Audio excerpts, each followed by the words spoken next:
Well, yesterday we had a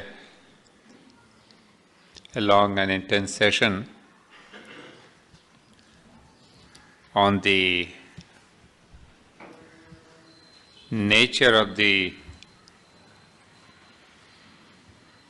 gods on the overmental level.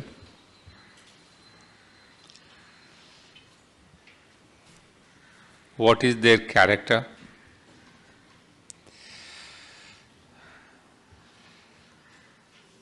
And how they are, as we saw in Aurobindo's description,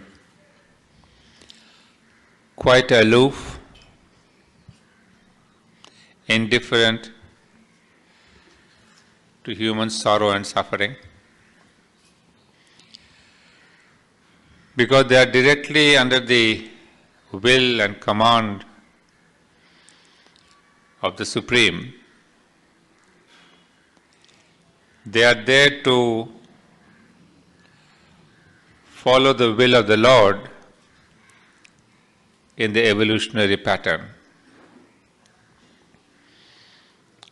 And yet we have seen there are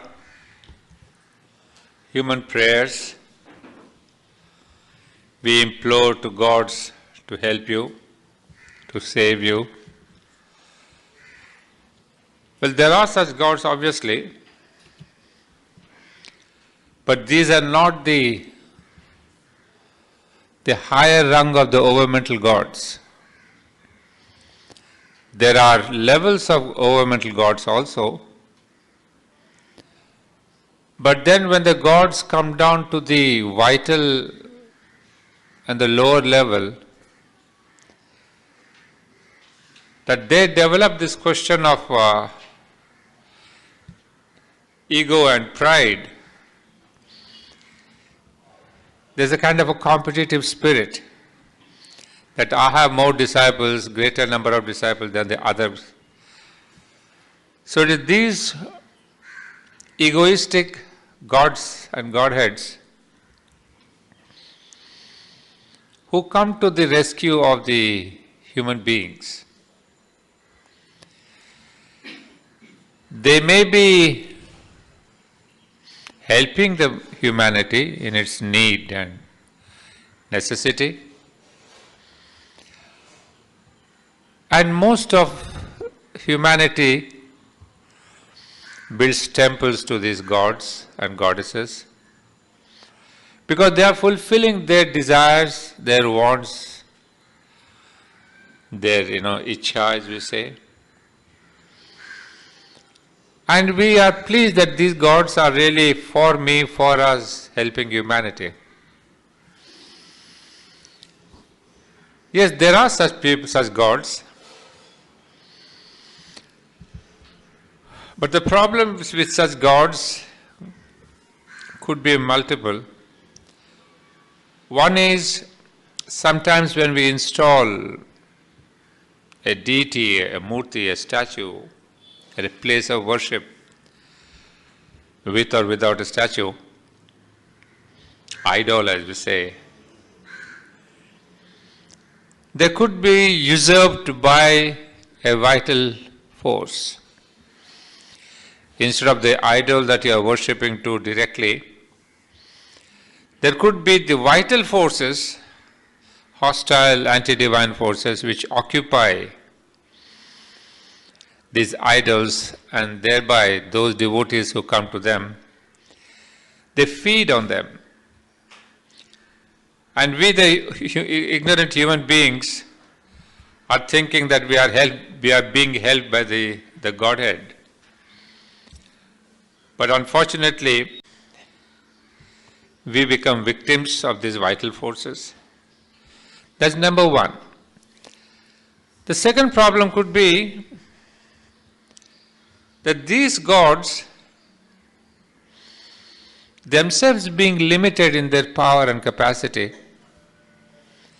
cannot help human beings to transform themselves. They give human beings their little material wants, physical wants, perhaps even vital desires, and keep them constantly at that level. There is no evolutionary progress in the human being. because those gods themselves are vital gods, lower godheads, who do not have a greater range of consciousness. So, most of humanity, the way it is and the why it is where it is now, is because we have not gone beyond these vital lower godheads who fulfill your material physical needs and keep you at a material physical level of existence. So, we are happy with them, they are happy with us, and humanity remains at the end, at the range of the material consciousness. It is only a few who go beyond these gods into higher consciousness, and those few who go beyond are the true spiritual seekers. The rest are all falling into the religiosity, religious lots, religious disciplines, and they are pretty cushioned and comfortable that we are being spiritual because I am doing my puja every day. That's the second thing. And perhaps the third thing could be that these gods, as we have seen, being egotistic, there's a confusion between them, even as we have seen in mythology, both Greek and Indian and every country. There are quarrels between these godheads, disharmony, and then that spreads into humanity.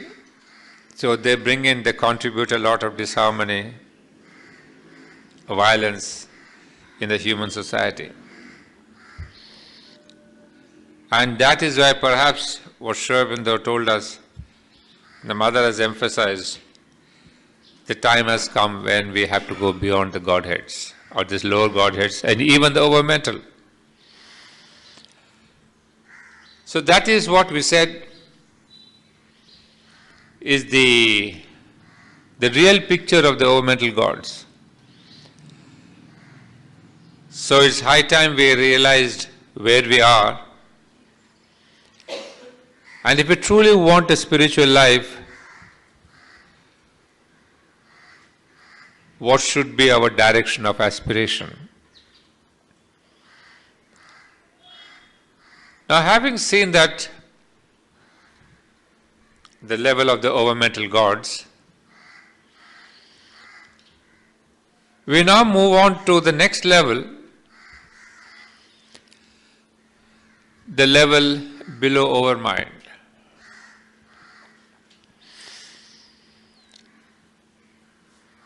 You see, directly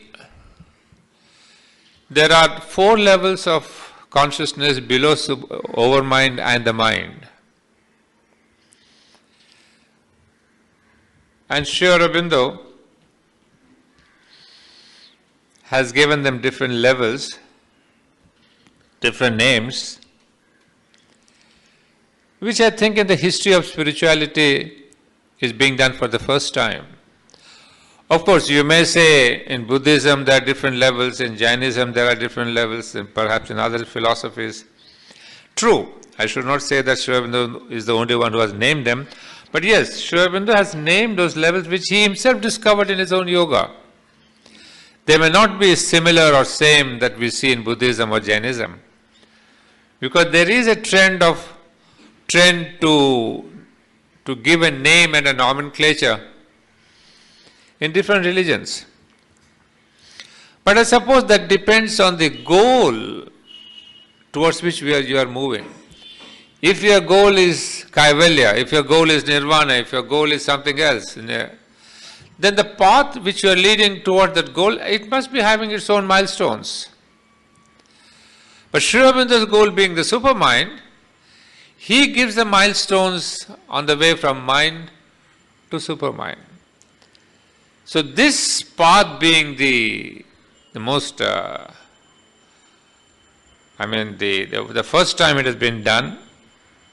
So obviously the levels that he has described are also absolutely new and belong to Sri Aurobindo's discovery. And Savitri, of course, is full of these descriptions, especially as you see in Ashwapati's yoga. As all of us know, and we are told many a time, that Ashwapati's yoga is nothing but Sri Aurobindo's own yoga. So it is a kind of the first-hand record of Sri Aurobindo's own yoga that we see in Ashwapati's yoga. We have a book called The Record of Yoga, where Sri Aurobindo noted the results of his day-to-day practices. But those are more or less a bit like hieroglyphics. We don't understand them. Because they are terse, sometimes they are just one word, two words. And they are little based in classical Indian yoga terms. So unless you know Indian yoga, you won't be able to decipher those terms. But he has brought all of them together in a more cogent, evolutionary and gradation-wise in the Ashwapati Yoga in Book 2. In Canto 1, 3 and 4, Book 1, Canto 3 and 4 and Book 2. So now we will see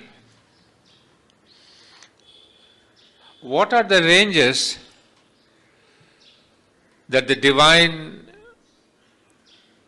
descends. What are the levels, not ranges, what are the levels? What we have seen is at the supramental level, there are more the aspects and the presences of the divine. There are no Godheads as such, because the God has form and name. Supermind avoids all that. They are more a unified consciousness, but bearing different aspects. But when it comes to the overmental level, the same divine, the same Sachidananda takes on forms and names. And we have seen till there what are the different kinds of people that are given birth to. But I'll take you today to to other levels between the overmind and the mind.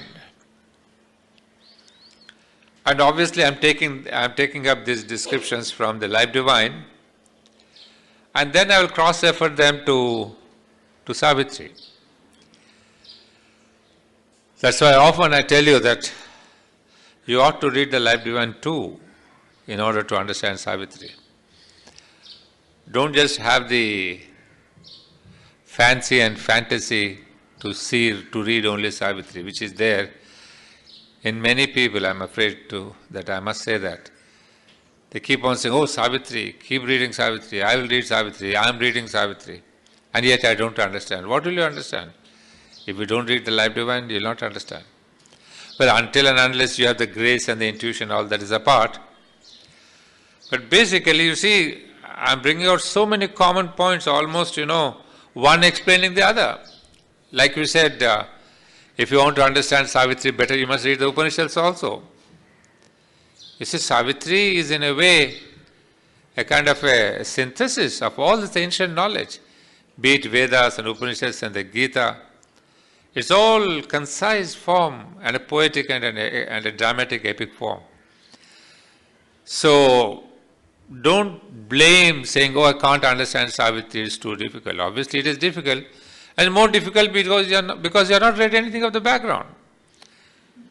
Because Mother said, read it Savitri, read it as a yoga. We read it neither a yoga nor for understanding nor for enjoying, just for duty. That doesn't serve the purpose. So I think we must take it up very seriously if you really are wanting to understand at least a little bit of Savitri. Even that little bit requires a good reading of Life Divine. Life Divine, synthesis, both. However, coming to the topic, the level immediately above, what Aurobindo calls in Savitri, the on summit mind are radiant altitudes. So I'm going to take up from below upwards instead of up downwards. So after mind, which is the next level, above mind, not after, above mind, the next level is that of the higher mind.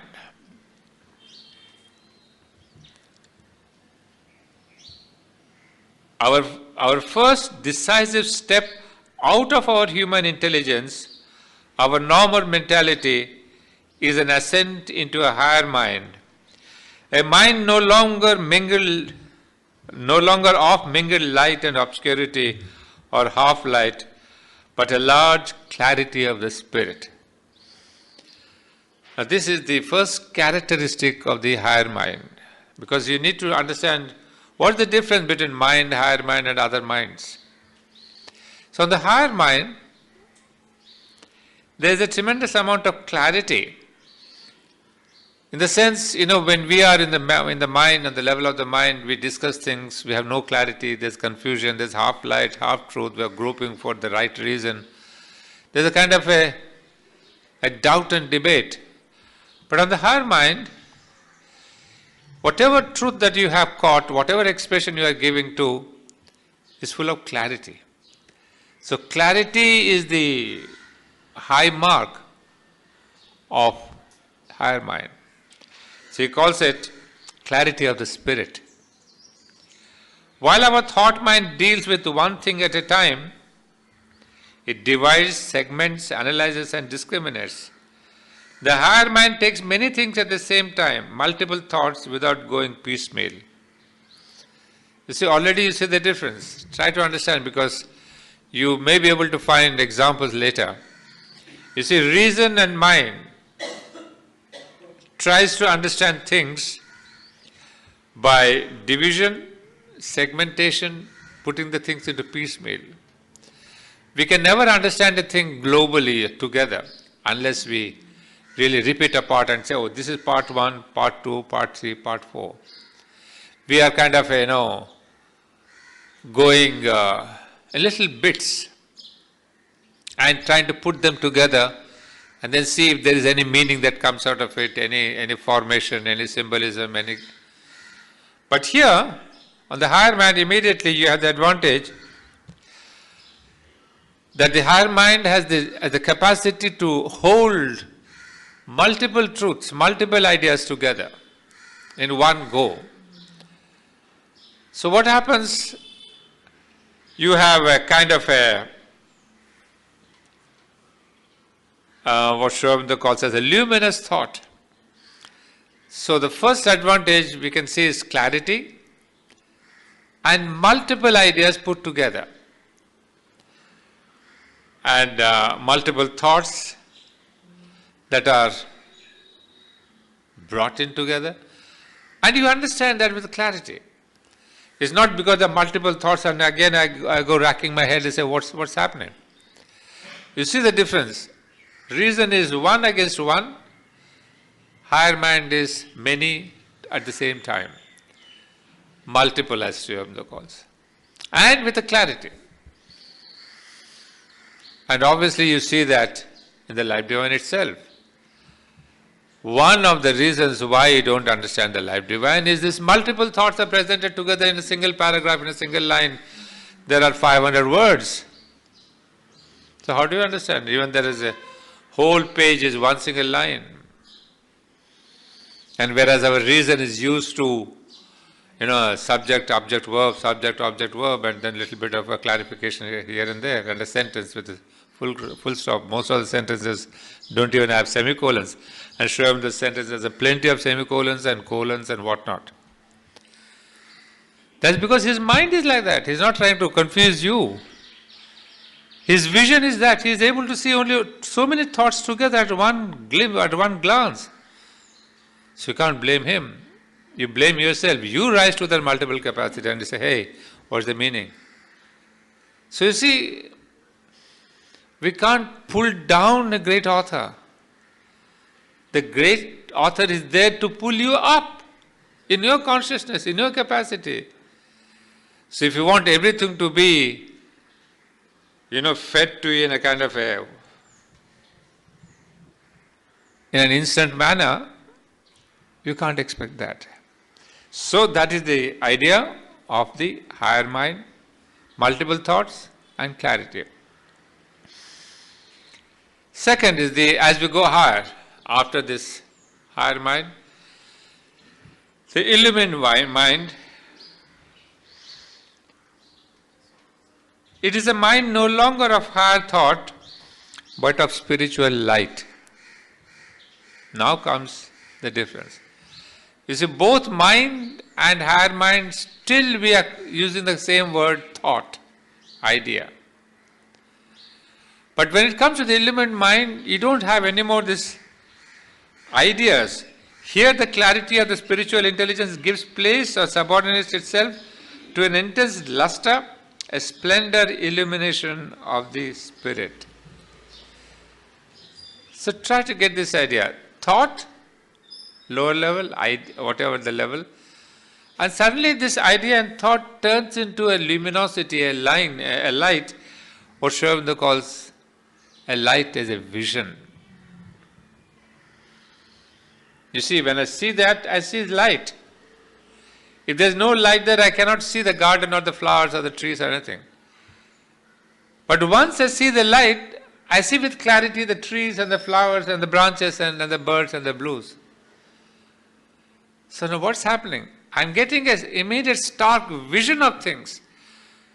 In that vision, all these ideas become clear, crystal clear. I know the differences, I know the discrimination, I know everything.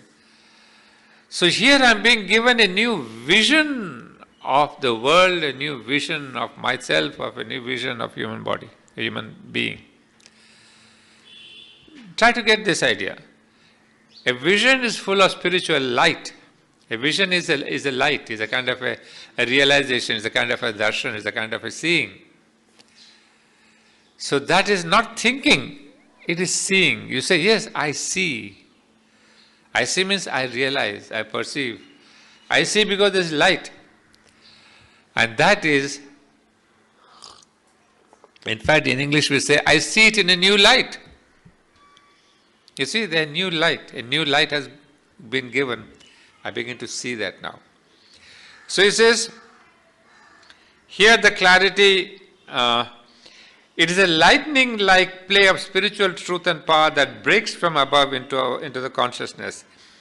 It adds to the calm and wide enlightenment and the vast descent of peace which characterize the action of the larger conceptual spiritual principle, a fiery ardor of realization and a rapturous ecstasy of knowledge. A downpour of inwardly visible light very usually envelops this action. The illumined mind does not work primarily by thought, but by vision. So for our day-to-day common parlance, as we say, just remember these two words, thought, idea, vision. On the illumined level, it is vision of things, not an understanding of things. Understanding means ideas and thoughts. Here it is a vision of things. So where you don't have to explain, you don't have to analyze, where people don't have to tell you words and sentences. You say, I have the vision. Then you would say,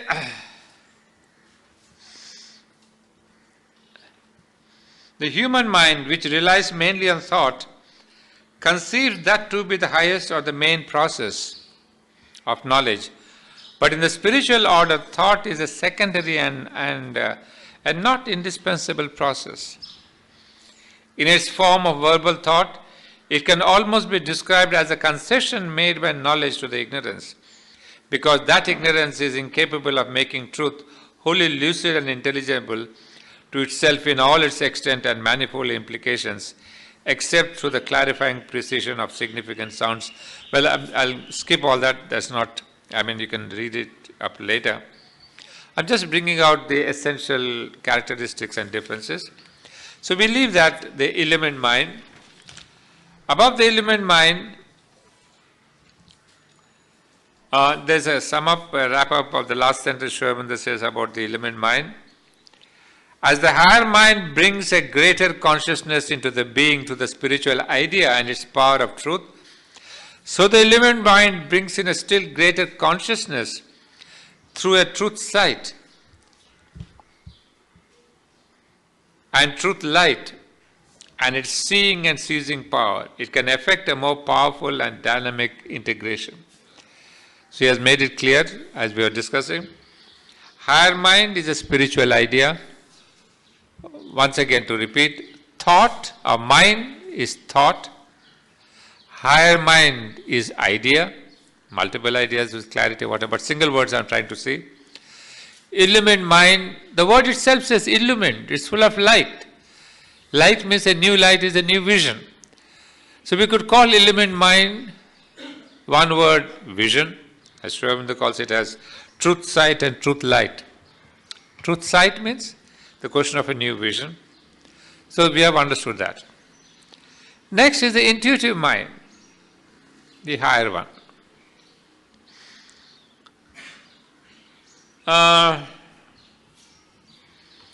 It acts in a self-light of the truth which does not depend upon the torch flares of the sense mind and its limited, uncertain percepts.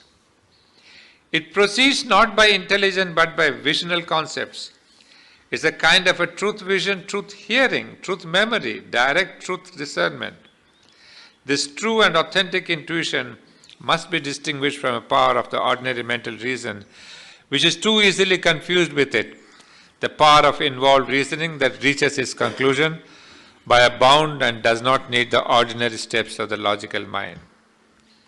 Well, I'll get into greater clarity, but here it immediately tells us that it proceeds not by intelligence but by visional concepts.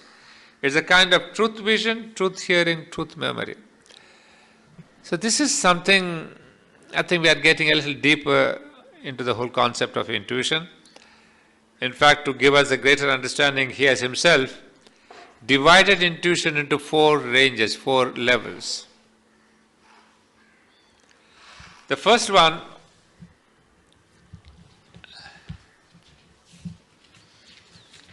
he says here, a power of revelatory truth seeing. First one is called the revelation. What are the 4 levels of intuition? The highest is called the revelation. Now this revelation is truth seeing. Now this truth seeing, of course I'll get back to some other idea, but let me first go through what Aurobindo has written here. Revelation. Next is inspiration. Revelation, it's not hierarchical. The 4 equal powers of intuition. Because you see, try to understand, we use the word intuition so glibly. Oh, I had an intuition that you are going to come. I had an intuition that the train would be late. These are not intuitions in the sense that Aurobindo is describing the intuitive mind. These are any of this idea that we can say there's a kind of an inspiration or a revelation, or it could be some other discrimination. Sometimes what happens, I think it's the mother who gives a very good description. She says our own reason is so brilliant sometimes that it passes very rapidly through the levels of observation, analysis and conclusion. It's a tremendous rapid process, and so from observation suddenly if I see the flower, instead of saying, hey, where is that bird going, is it in the morning, is it having something to eat? And this is an analysis, a process of understanding, and then I say, maybe the crow is hungry. I conclude after seeing some data, some observations. But sometimes the mind is so bright, the moment it sees the cry, it crosses through the process and says, the crow is hungry. And then they'll say, hey, Anand bhai, how did you know the crow is hungry? You have a real intuition, huh? nothing big about intuition. It was a process of reasoning that went rapidly through the process, came to the conclusion. So those are the things that we say, hey, I had an intuition that the train is going to come late. You have already observed that the station master hasn't come and all this data has already gone into your mind and observation. And then you have a rapid thing, whereas the other fellow thinks, he says, my God, Anand, you are tremendous, and how did you know the train is going to go late? You know, this, there's a little funny thing I can tell you. It's nothing to do with intuition, but a little story. You know, we were in Bangkok for a couple of years, and you know, in Bangkok roads, if you have gone to Bangkok, you know the traffic there is perhaps the best in the whole world, because you move 1 meter for 1 hour. So we used to go stand there, you know, we see from far distance there's a red traffic light is there. And I know it will take at least 10 minutes to 15 minutes. You'll have to stop 4 times, 5 times by the time you get cleared. And so we were sitting at the back seat and some children were sitting in the front seat. And I could see, of course, you know, being older and taller, I could see the light and the children could not see the light. So I would say, you know, beta, next time we are going to cross. He said, no uncle, it's not possible. I said, beta, tum dekhte jao. He said, aapko to bada intuition hai. There's no intuition. I saw the red light before them and I said after the great, next is our chance. But for the kid, it was a great miracle. He said, uncle, aap kya miracle bol rahe ho? It's that kind of a thing that we also think about intuition. So let's not be befooled by our own reason, because reason has that process, the rapid process. What Aurobindo is dealing here is that level of intuition, a true thing that's coming from that level, an idea, a vision, a truth that comes from that level. And there also, when it comes down, he has discussed about the 4 different possibilities. Revelation, inspiration, and then the third one, he doesn't name it. As the first one, he calls it truth seeing. Revelation is truth seeing. And then inspiration is truth hearing. And then the third one, he doesn't name it, but he calls it only truth touch. Touching. So one is seeing, hearing, and then the third is touch. And the fourth one is automatic discrimination of the orderly and exact relation of truth to truth. So it's interesting to see that we have a discrimination. So all these 4 are different levels. There is sight, there is hearing, there is touch, and there is discrimination. Discrimination in the sense, finding out what is the exact nature. So he says, automatic discrimination of the orderly and exact relation of truth to truth. Because this kind of a discrimination needs to be there, because otherwise you'll confuse. So it's very interesting to see how Aurobindo is analyzing intuition itself. So let us not think, oh, I have an intuition. No, you don't have an intuition. In intuition itself, is it truth hearing or truth seeing or truth touch, or now finding out what is what. So these are the 4 levels of intuition. And when these 4 levels of intuition, may not come to each one fully, but to that Rishi, to that Vedic Rishi and the Upanishadic Rishi, he is both a Drishta, somebody who sees, and Shruti, somebody who hears. So we have all our scriptures, either they are called Shrutis and memories and Drishta, visions. So these are, it's so beautiful to see that even in this intuitive capacity, Aurobindo brings in that wonderful clarity. So either you hear the truth, see the truth, The third one is touching the truth, imagine. And then the fourth one is, although that comes in the realm of reason, but intuition itself brings the discrimination. I'll give an example.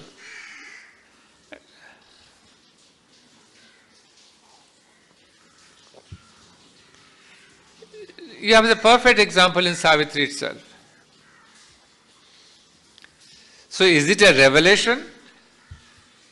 Is it an inspiration?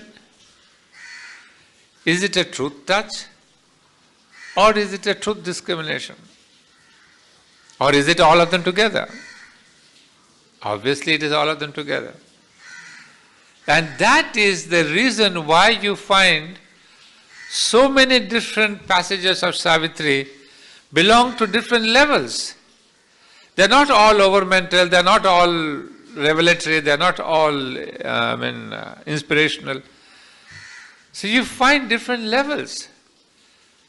And that is the difference between some passages being brilliant, some are integral, some are, there are passages, when you come back next time in August, I hope you'll come back. In our part 2, I will tell you something of that. I have no time, today is the last day, you know that. And so, I kind of a hurry to wrap up the thing for part 1. He was telling us some passages are full of a revelation. And then you must know, when a passage is full of revelation, what are its characteristics? I'm more excited than you to find it out. For that I have to get deeper into the Vedas, deeper into Sri Aurobindo's own writings on the Vedas. And all these things, of course, friends, I tell you, you dive into the deep ocean called Sri Aurobindo, and you'll keep on swimming wave after wave, and there's such a great joy. All these things that I'm talking about are given in the Life Divine at great length. If only we have the time in our busy schedule, busy doing nothing. Unfortunately, we have no time for doing the only thing that we need to do. So here we are. So passages are revelatory, inspirational. And when you say inspirational, what is the characteristic? There are passages which are pure inspiration, not revelation. It is truth hearing, truth seeing. And the last one is again a very important one. He says it's truth discrimination. And this is where most of your, I don't know if you have your Savitri, letters on Savitri. At the end of the book, you have all those letters, correspondence between Amal Kiran and Sri Aurobindo. And Amal Kiran, with all its humility, he suggests a couple of things to Sri Aurobindo. Why don't you do this? Why don't you do that? Sri Aurobindo says, no, I will not do that. He says, not because you have told me I should do that. It's not a question of, discounting your suggestion. He says, I'll have to get back into my inspiration and see. He applies the intuitive discriminatory powers to see which line is better. Is there a possibility of not a better one, of a different use of the word, of the sentence, even of a comma? So there he says, no, I went back into my inspiration. I saw into my discriminatory power that I don't think I can change even that comma. That is again a part of intuition and not a part of reason and rationalization. So be clear on that. Sri Aurobindo is not succumbing to or taking the suggestion of Amal Kiran by reason, but is only by going to the fourth element of intuition. So we have these 4 levels of intuition, and so that is the upper third level we have come up to. Then of course the last one is the overmind. And that overmind is a place about the gods which we discussed yesterday, or we have been discussing last 4 days. It's a short piece here, but a real summary. The overmind is the power of the cosmic consciousness. It is therefore only by an opening into the cosmic consciousness that the overmind ascent and descent can be made wholly possible. The preceding stages are not cosmic in nature, but in the overmind, consciousness expands and widens itself. What we are doing today, I hope you understand, those of you who have been coming from the first day. You see, I have done the personal and the impersonal descent. So today I am going on the impersonal level itself. I will come to the personal later. So on the impersonal level, the descent of overmind, or if I can say, ascent into overmind, what is the basic difference? You see, you have had intuition, you have revelation, inspiration, illumined mind, all the great things. But what is the greatness of overmind? That's the differentiating factor, is the universal cosmic consciousness. You can have the greatest of revelations in Savitri, in the Vedas, in the Upanishads. You must be you may be an inspired poet and a kavi. And yet if you don't reach an overmental level, you're still not reaching a cosmic consciousness. So I think that is something to be, you need to halt and think a little bit. That means, did the rishis and the Upanishadic rishis, did they not reach the overmind, or did they reach the overmind? Or is mandatory that they should have reached the overmind if they could write such poetry, such visions, such revelations? So that itself shows that they must have been in that overmental consciousness. They could not have done otherwise.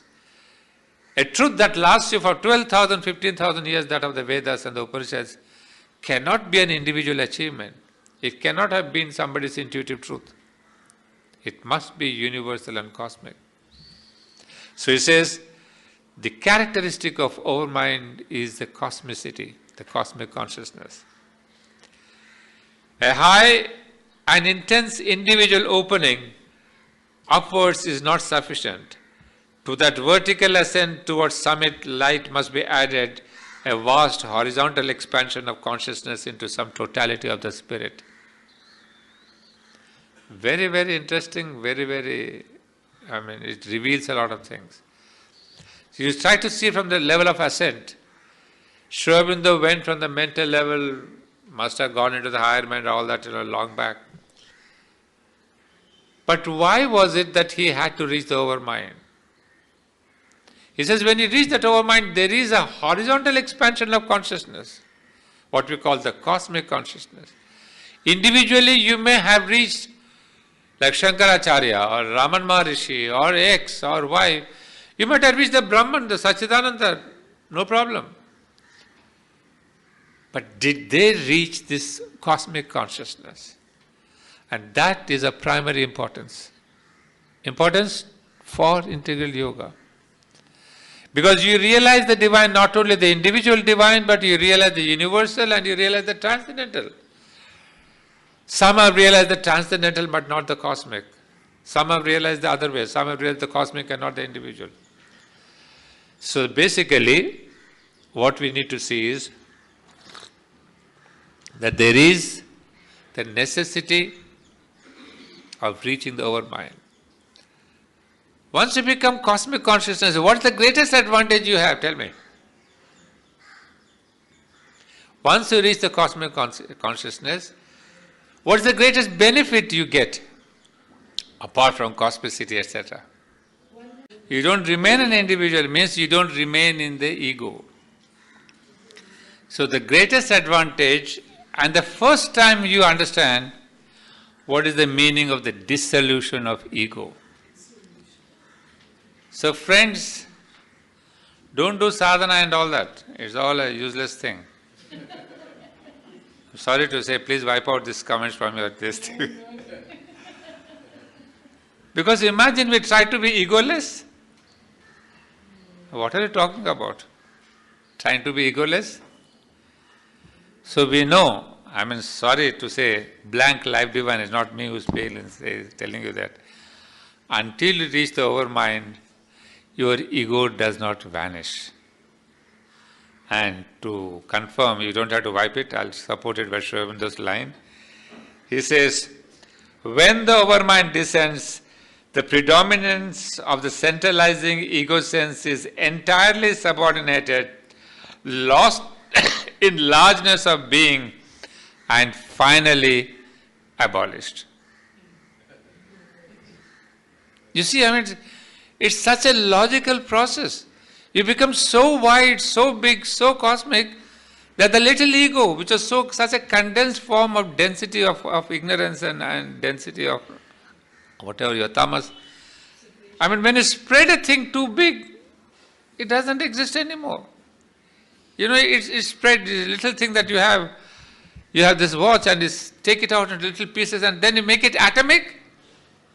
When this watch becomes atomic, where is the watch? There's nothing of the watch. So that is what is important, that in this in the cosmic thing, the only way to become non-egoistic is to expand it so big that it becomes atomic. And when it's atomic ego, no ego, so it says, it's a completely finally abolished. So you see, that is the advantage of the overmind. And what does it tell you about that famous 24th November 1926? Huh? Baba, all that I know. What does it imply in the light of what we're discussing?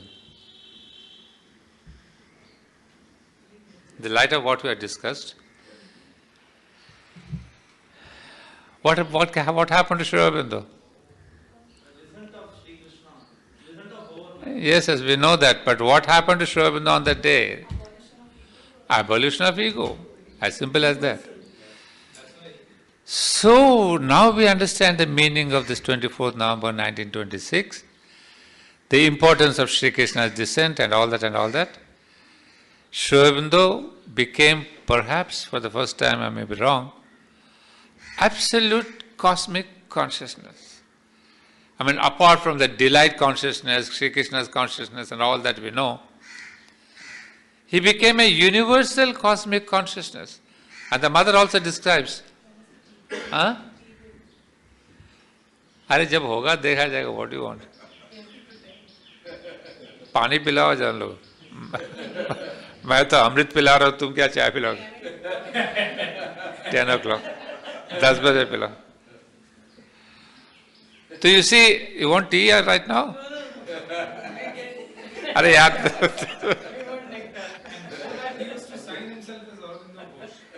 So this is for the first time, we see Sri Aurobindo has become the cosmic consciousness. And Mother too says, now my body is cosmic. So this is a fantastic stage, what we call the cosmic individual. That's the stage, that's what's the realization. It's no more the individual, it's the cosmic individual. And not just the imagination and fancy, it's the subtle physical, they became the cosmic individual.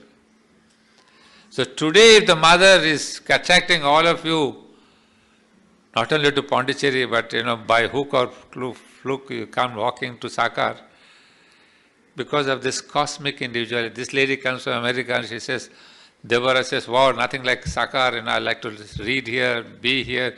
We gave her a beautiful house across the street. She says, no, I don't want that house, I want SACAR. I'm not trying to praise SACAR, but individuals are trying to find that cosmic individual. So you may be in America, you get attracted, you may be in Italy, you may be in Thailand, because of this cosmicity of the mother. All the young people, you have found the cosmic physicalness. You feel her close wherever you are, because she's physically as much here as much there. Maybe before this she was more here than less there. But today, her physical is cosmic, not just the consciousness. So that is the advantage of the overmind. And suddenly when I read this, I say, my God, 24th November, now I understand We have all been saying about the Krishna's descent. And of course there's the Krishna's descent, the delight aspect, the Ananda aspect, all that we have been told. Is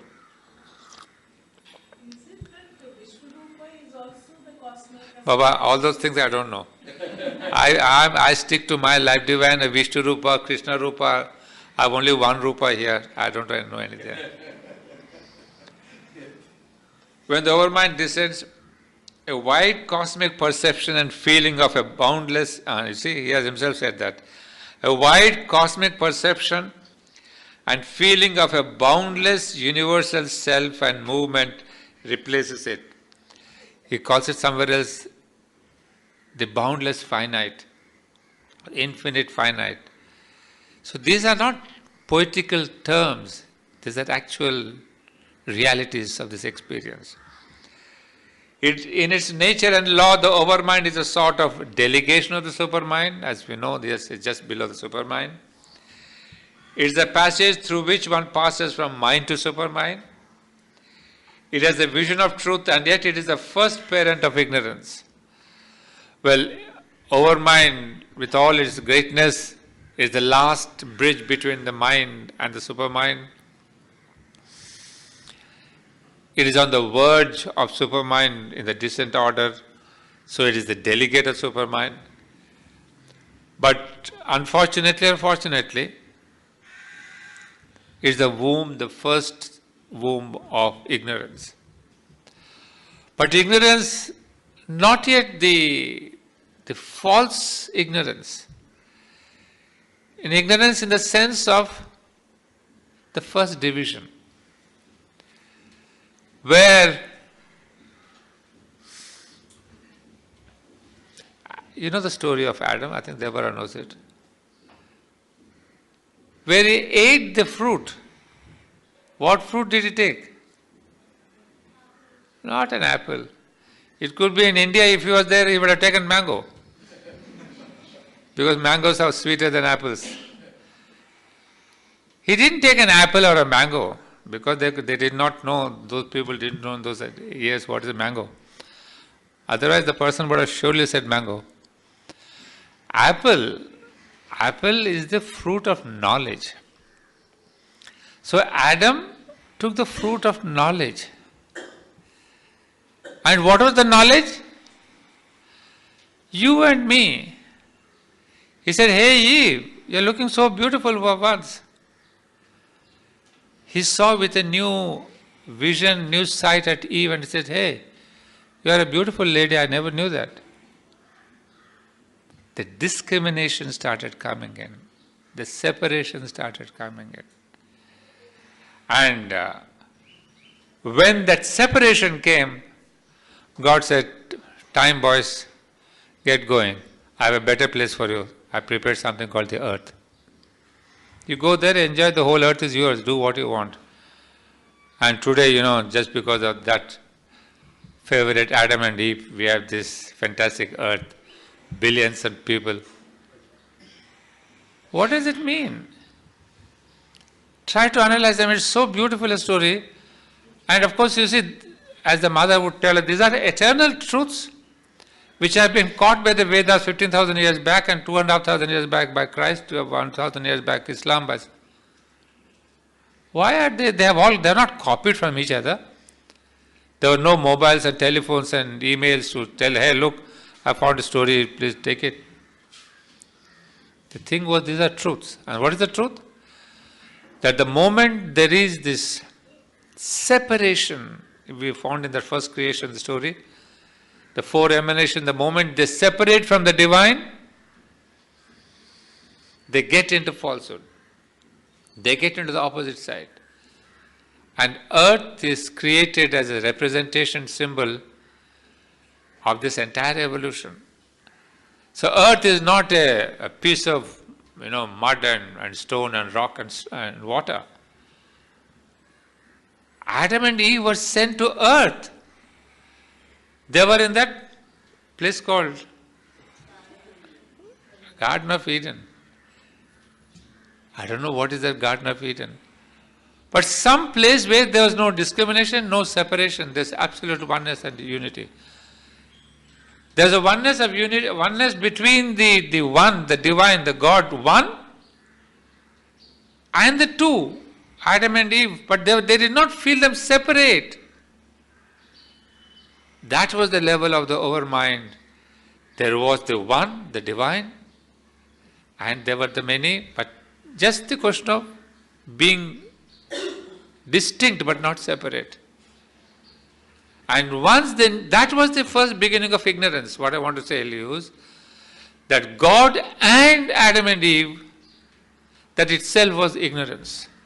Beyond that level, there was no Adam and Eve, there was no God, there was no only Satchidananda, a unified consciousness, static, stable, unmoved. In the overmental level, God became an individual, Adam and Eve. That was the beginning of what Aurobindo says, the parent of ignorance.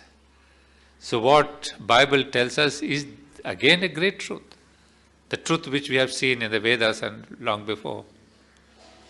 That is the birthplace of ignorance. So obviously God had to send them to earth. Not as a punishment. Christianity tells us, oh, you are a damn sinner, go to earth and get lost. No. Earth is not a place for sinners. Earth is a place for transformation. Transformation of this separation. Earth is a place where God is compelled to come to earth. What is that line? First line. They're compelled to take a birth. A deep desire. What is that? World desire. Compelled. So earth compels the divine to come down, saying, Mr. God, you threw him into earth, now I'll bring you to earth. That is what Adam and Eve have done. So from our point, it's not a curse, it's not a sin. They have been sent to earth so one day God himself may come upon earth. So did come Christ. Why did he not come? Why did he come? If you had rejected Adam and Eve and said, go to hell, you don't belong to me. God sent his own avatar. So because ultimately, earth has got to become a habitat and abode of the divine. So earth is that unique place which has been given the seed of divine, what we call the jiva of the earth. And the jiva of the earth is no one but Satyavan himself. I mean, you can keep on expanding. It's such a brilliant thing altogether. So in this light, you look at Christianity, you look up Jehovah, you look up Ennis. You get a new light. I said, my God. Aurobindo gives us a new understanding. So, no more Adam and Eve are to be blamed or really is called sinners, and then thereby the whole of humanity is a damn sinner. And we have got to regain we don't regain our heaven. We regain our earth. Because we had abandoned that. Now God sent Adam and Eve to transform the earth. And so he says, ignorance in the sense of divided knowledge, knowledge of parts and aspects of the truth, not the integral unifying knowledge superior to all mental substance and movement. The overmind can unite the individual mind with the cosmic mind, but it cannot lead it beyond itself. It cannot dynamize the transcendent, for it is only the supermind that has the direct power of manifestation of the transcendence. Besides, the overmind is not able wholly to transform the inconscient, for even as the higher power enters the inconscient, it is subject to the diminishing law of the nascent substance. And as long as the basis of nations remains untransformed, it can re-invade the Gnostic being at any time. Well, this is the conclusion about ignorance, about overmind. that we have, it says overmind with its cosmic consciousness, with all its greatness, with all the gods, has still one lacuna. The lacuna is it does not have the transformative power. Especially, it has a cosmic consciousness, it can liberate people, but it cannot transform. So humanity is humanity till now because of the non-availability of the force of transformation. So humanity since the time of Sri Krishna has gone up on the level of the, not humanity itself, but the possibility of the overmind has opened up. But there is not sufficient Shakti, the power, to transform not earth, but to transform the inconscient. That is what is important. So many avatars have come, yogis have come, saints have come, bhaktas have come, they have sung their songs, all the ragas they have sung, beautiful. We enjoy the ragas, music, Beethoven, ragas. But what's happened? We remain where we are.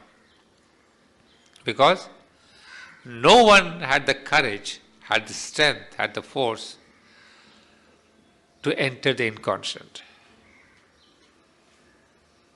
And that is the place where all the darkness is, all the falsehood that we spoke of in the first creation, that asatoma, satgamaya, tamasoma, jyotirgamaya, mrityurma, amritamgamaya, all that negativeness is hid in the inconscient. Inconscient is that rock cave in which the Panis had really hidden the cows, the light of the sun. And that is the rock cave in which the whole thing is there. So nobody could enter there. So it has got to be the Sarama, it has got to be Saraswati, it has got to be Ila, it has got to be Indra, who all came down to see in search of the cows, lost cows. And in search of that, this time Savitri has come. This time you have this Savitri, the power, the mantra, the transformation of the earth is this Savitri. And then we have this mother. So now we understand, we link up everything, is so beautiful. That in order to get into the inconscient and get back those lost cows, Angirasa's cows, which Sampadananda was telling the other day. I mean, the Vedic story becomes a reality today. It's not just a story. It's being realized verbatim, literally. And those lost cows, those things that are kept under the inconscient, were the light and love and whatever, life and truth. They were lost, the Panis brought them down into the inconscient. And it is Sri Aurobindo and the mother who have gone into the inconscient. And that too after 1920.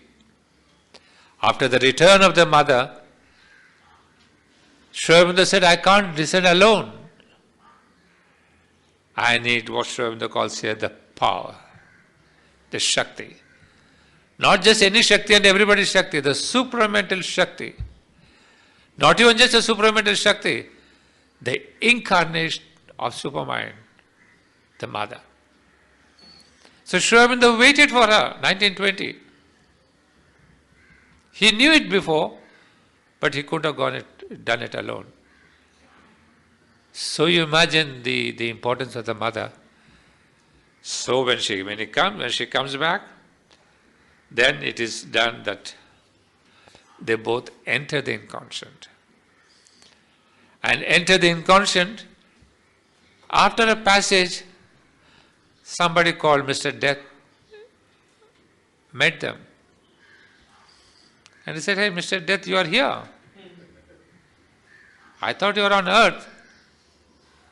Death says no.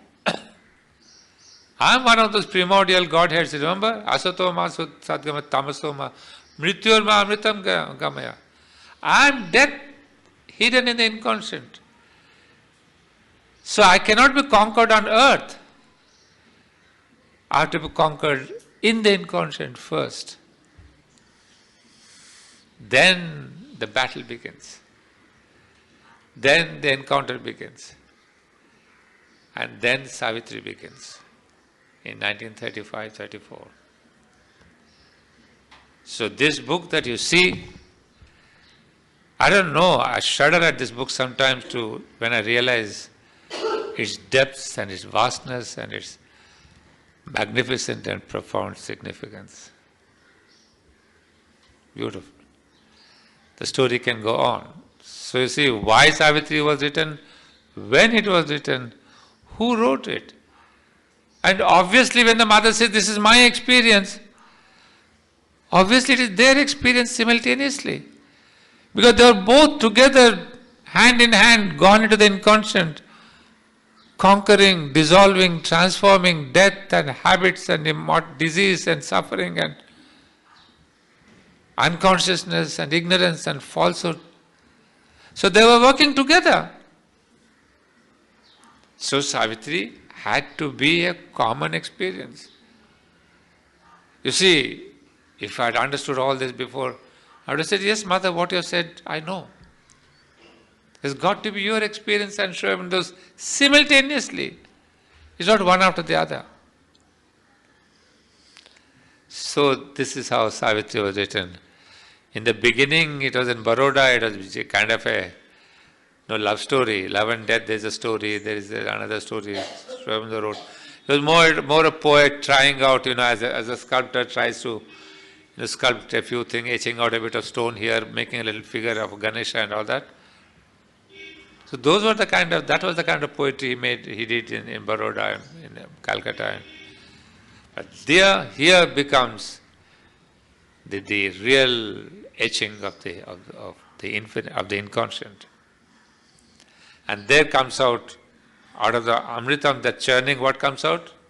What is that called?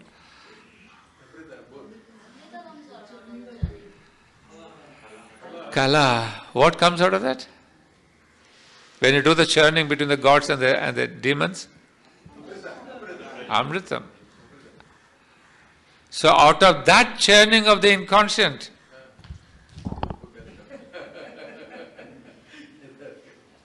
this is the Amritam that came out.